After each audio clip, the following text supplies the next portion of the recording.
Tole abbaa koo duraan dursa maqaan keessan eenyu eessarraa dhuftanii waaqayyoo lafa kanatti gochaa maalii isinii godhe? Maqaan koo Habtaamuu Kumsaan jedhama. Haniin dhufee Shaamburraati. Amma na dhukkubee ture naan. Hospitaala Shaamburraa naannoo torbee lama moo akkaman ture dhukkubsacha. Amma achuma keessa utumaan jiru hospitaala keessatti dookteroonni na ilaalaniitu. Amma na ilaalanii meeshaa ittiin sin ilaallu addana keessa hin jiru Phaawulos naan jedhani. Amma gaafa kana naan jedhanii yaanni koo na qabamee ittiin wallaale. Dhibee keessan kana maal isiniin jedhan dura? Dura tiruu naan jedhanii tiruu edda jedhanii booddee immoo meeshaa ittiin si ilaallee si yaaluu dandeenyu Phaawulos malee hin jiru addana gaafa naan jedhanii yaadaan hin qabameen. Yaanni koo na qabamee jechuudha. Kanaan kan ka'e guyyaan isaa roobii natti fakkaata. Ufan wallaaleen egaa yogguu isaan akkas naan jedhanii yaanni koo baay'ee qabamaa jira waan ta'eef baay'ee na dhukkuba waan ta'eef ufan wallaale. Sanaan turree amma obboloonni koo jiru. Obboloonni koo suni dhufanii na yaalaa otoo jiranii baay'ee mani gaduma bu'aan dhufe. Baay'ee man gadi bu'aa yaanni koos immoo isa duraa ta'uu didee baay'ee ma gadi bu'e. Gadi bu'ee egaa haqee guyyaan isaa roobiidhaa haniin ani yaada'u jechuudha. Roobii sana ufa wallaale. Tasuma ufa wallaaleennaani obboleessa oolu tokko jira Shaambuma. Amma gaafan wallaalu yaa'u duudhuma irraan ga'e egaa. Du'arra gaafan ga'u isaan fudhatanii mana obboleessa koo sana na geessanii hospitaalaa na baasanii jechuudha. Ani guyyaa shaniif ufa wallaale. Hospitaaluma keessatti ufa wallaaltanii jechuudha? Hospitaaluma keessatti ufa wallaale guyyaan isaa roobiidha. Roobii gaafan wallaalu tasuma namni ufee guuna dubbisu ani amma nama beektaa naan jedhu nama waan hin beekuun qabu ani obboleessa koosa ta'es isa fira koo ta'es ni beektaa naan jedhu isaan ani waa tokko hin beeku ammaan kana keessa jirutti. Tole hospitaala Shaambuu keessatti dhibeen keessan dhibee tiruu waan ta'eef meeshaa ittiin isin ilaallu hin qabnu waan ta'eef jedhanii gaafa isaan rifeerii isin godhanii achumatti naatanii of wallaaltan isinii? Ufa wallaale. Sarroobii qabamtan jireenya keessan eessa kadhattan waan tokko iyyuu hin beektanii? Ani amma ciraawuma ishee uf hin beeku roobii, amusii, arbii, qadaamii, sanbatacha sanbata asan dhufee. Eessarra akka dhuftan maal akkas hin fideeyyuu hin beektanii? Eessa akkan dhufee maalirra akkan jiru hin beeku. Amma firaashii tokko immoo iyyuu achi makiinaa keessa buuteetti irra ciibsanii na fidaniiru ta'e hin beeku. Amma fuuldura koo jedhanitti raajii na kaa'atanii gammee jechuu isaanii raajiin gurra kootti dhufe. Yeroo sanaa isa roobii kuuftan roobii oltanii kamisa oltanii jimaata qidaamee guyyaa afuriif isa of hin beekne gaafa namni waaqayyo raajii eebbaan gammee jedhan gurri keessa waldaa kana keessatti dhagee jechuudha. Dhagee egaa firaashii kee baadhuu beeknu yogguu san jedhani akkuma nama hirriba keessaa ka'uu jecha birgigi gegguun jedhu firaashittiin fuulduruma koo jirti. Firaashitti xalafee mataa koorra keewwachuu kun beeka akkuma nama hirriba keessaa ka'uutti jechuudha. Guyyaa shanan kana jidduutti tasuma waanuma tokkollee waan hin beekuun qabu. Firaashii kee baatta'u beenu wagguu je'an egaa firaashii koo baay'ee kana keessa olii gadi fiiguu kana yaadadhaa. Naa galateeffadhaa. Sadu'aa kaasuu harka keessa mataa garraatti walitti reebaa illee guddaa waaqayyoof fida. Manni yaalaa dhibeen keessan dhibee tiruudha. Sanayyuu immoo hospitaalli Shaambuu yaaluu waan hin dandeenyeef rifeerii gara Phaawulos hospitaalii magaalaa Finfinneetti isinii barreessanii yeroo sana naasuun qabamtanii guyyaan sun guyyaa roobiidha. Guyyaa sanbataa isin ciibsanii makiinaa keessa firaashirra isin godhanii amma isaan gara lafa kanaa fidan waan tokkoyyuu eessa akka jirtan maal akka gochaa jirtan of hin beektanii? Ciraama ishee waan hin beekuun qabu egaa raajiin naa kaachaa turaniiru natti fakkaataa egaa isaattiin ubbaru. firaashii kee faattadhu beenu jechuu isaanii gurra koo keessatti nan dhaga'ee. Saaxinii kuma fuudhin binnee qopheessineera. Saaxinii kuma fuudhin binnee qopheessineera. Garuu Yesuus Kiristoos gidduu galee maaloo illee iddoo jala shampuu.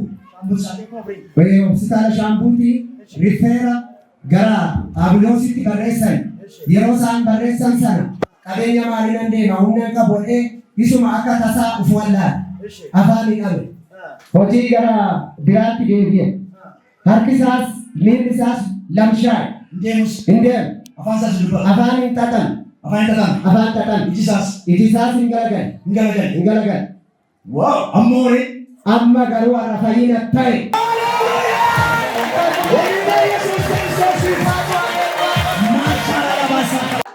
Afaan kee hidhamee ture Yesuus gooftaadha jedhee. Yesuus gooftaadha. Haalleluuyaa jedhee. Haalleluuyaa. Afaan koo hiikameera jedhee. Afaan koo hiikameera. Haleluuyaa Yesuus Kiristoos.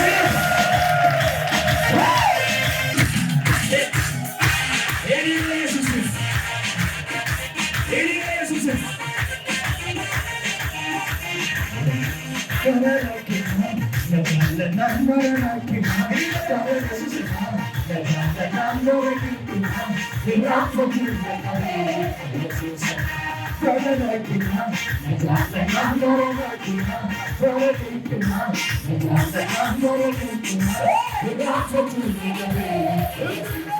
Yeroo isaan firaashii kee baattadhu deemi jedhan saxxettanii makaatanii.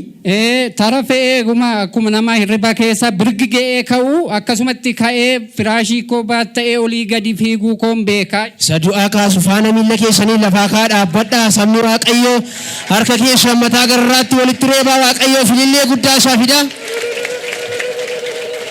Sabni Nooraa tole egaa abbaan kee waa'ee dhibee isaanii waan muraasa dubbataniiru egaa isaan guyyaa sanatti dhukkubfachaa jiru waan ta'eef waan baay'ee isaan hin dubbanne mee yeroo sanatti akkam ta'u akkam isaan godhaa ture manni yaalaa maalittiin jedhee maaltu isaan mudate? Manni yaalaa meeshaa itti si yaalluu hin qabnu jedhan jennaan inni sa'aatii sanarraa kaasee of hin beeku sa'aatii sanatti fuunee deemne mana yaalaati mana obboleessatti isaaf oolu tokko geessine sa'aatii sana yeroo nu wallaalee fuunee deemne nuti inni yeroo sana du'arra ga'ee hin kobbee of wallaalee hin dubbatu hin taa'u hin deemu beekaa nama du'aaf ta'ee ka'ee yeroo sicha fuunee deemne manatti gaafa gashinu sa'aatii sanatti of hin beeku inni galgaluma sana beekaa of wallaalennaan firoota isaa hundumaatti dawwalanii innoo du'uuf yaa jedhanii obboloota isaa warra biyya jiranittis dawwalanii saaxinii qopheessina malee innoo du'uuf yaa of hin beeku hin dubbatu hin deemu hin taa'u ciisee mabaqaa duddumaan ciisa malee hin galagalu hin socho'u sa'aatii sanatti of hin beeku inni isa booddee galgala sana akkasitti bulleesaa mana yaalaa geessine achitti oksijiniitti gaafa isaan dhahatani achitti xiqqoo omaan jiru afurri isaa itti deebuuf ka'e mana yaalaa geessine achi booddee gaammoo deebisne achittis baqa garmalee mata'ee meeshaan ittiin yaallu sin jiru jedhaninnaa isaan Phaawulositti barreessanii fi isa booddee obboleettiin isaa tokko naqamtee kana jirti fidaasitti kadhannaa fi. Tu gara lafa kanaan fidiin dura saaxiniin ittiin awwaala illee bitameera ture. Bitamee ture namni boo'eera baqa namni hundumtuu itti naanna'ee boo'ee saaxiniin qophaa'ee fi ture isa booddee achi geessine mana yaalaa geessuurra dura haa kadhatamuu fi jedhanii turan isaanii isa booddee as finne guyyaa as finneettis inni of hin beeku nuti inni roobii akkas ta'ee roobii oolee kamisa oolee jimaata oolee qidaamee as finne qidaamee mana siisterii isaa geessine achi bullee sanbataas dhufne sanbata waaree dura asumatti sagantaa oolee geestaawusii qabannee achitti raajiin kadhatanii fi inni taa'uu hin danda'u yeroo inni taa'u yeroo inni ka'u unutu qabee kaachisa ture. Eessa akka jiran iyyuu hin beekanii? Hin beeku iddoo jiru iyyuu hin beeku hin taa'u hin danda'e hin ka'u mana fincaanii irra iyyuu unutu qabee teessisa ture guyyaa 3 kanaaf. Asitti raajii waaree booddee geestaawusii qabannee kadhatanii fi sa'aatii raajiin kadhatanii fi sanatti qofa of bareen yorichuma sana of baree malee isa dura waa tokko iyyuu hin beeku waan namni isa jedhu si waan Eessa akka jiran iyyuu hin beekanii? hin beeku sa'aatii sanatti ergasii kaasee garuu erga raajiin kadhatanii fi waan irra ture iyyuu hin beeku jedhe ergasii gaafanne jennaan waa tokko iyyuu hin beeku inni taa'uu iyyuu hin danda'u ture ofiisaa taa'ee ka'uu iyyuu hin danda'u nutu qabee teessisa nutu qabee kaachisa sa'aatii raajiin kadhatanii fi jalqabee inni yeroo raajiin kadhatanii fi ofii masaa ol ka'ee ka'i jedhaninnaan lafa kadhatanii fi sanatti ofii masaa ka'ee firaashii isa ittiin finne sana baatta dhuutii deemi ka'iitii jedhan jennaan asitti isa dura ganama qabnee teessisnu ofiisaa ka'ee asitti dhufee firaashii isa baattatee deeme. Firaashii bara baay'ee isa baatee guyyaa gaafa sanaa lafa kanatti immoo ofii isaaniitii baattatanii deemanii? Ofiisaa baattatee deeme sa'aatima sanaa kaasee inni dhibeessa dura ture irraayyuu bilisa ta'e isa kanaaf Waaqayyoon nu galateeffata. Ammallee Waaqayyoof ilillee guddaa isaa fidaa. Manni yaalaa dhibeen kee dhibee tiruudhaa ittiin jedhanii waan tokko furmaata hin qabne rifeerii Phaawulos Hospitaalitti barraa'e dhiiftaniidha kan isin gara lafa kanaa fiddanii? Phaawulositti rifeerii barreessanii fi jennaan meeshaa ittiin si yaallu shaambuu hin jiru jedhan jennaan inni sanuma aga'eema baqa sa'aatima sanarratti of wallaale. Dhibeen kun yeroo mamiira ture irra duraanii? Torbee lamaaf irra ture. Hospitaala torbee lama ciisee ture inni shaambuu. Kanarraa waan tokko gochuu hin danda'anii? Waa tokko gochuu hin danda'u, hin dubbatu, hin taa'uu danda'e sa'aatii sanatti. Ergi lafa kana fiddanii namni Waaqayyo raajii eebbaan kadhatanii fi gastaawusii keessatti isaa guyyaa 5 of wallaalanii isa meeshaa isaan qabnu jedhanii Waaqayyo lafa kanatti baarraa kaasee hamma dhibbaa nagaadhaa waan hundumaa godhe yaalii wanti itti dhaga'amu tokko iyyuu hin jiru. Amma waan itti dhaga'amu hin jiru. Erga raajiin kadhatanii fi inni isa durayyuu taa'ee ka'uu hin dandeenye asumatti raajiin gaafa kadhatanii ka'i jedhani. Sa'aatima sanatti ka'ee ergasiitiin nagaa isaa amma dhibee tokko iyyuu hin qabu hin rafaa hin nyaataa hin ka'aa waan hundumaa waan dura gochuu hin dandeenye hin godhaa jechuudha. Sabni kana dhageessan Waaqayyoof ilillee guddaa isaa fidaa. Waaqayyo gooftaan isin haa eebbisu. Dhugaatii kan biraa qabadhaa kottaa iddoo keessanitti deebi'aa eebbifamaa Noora.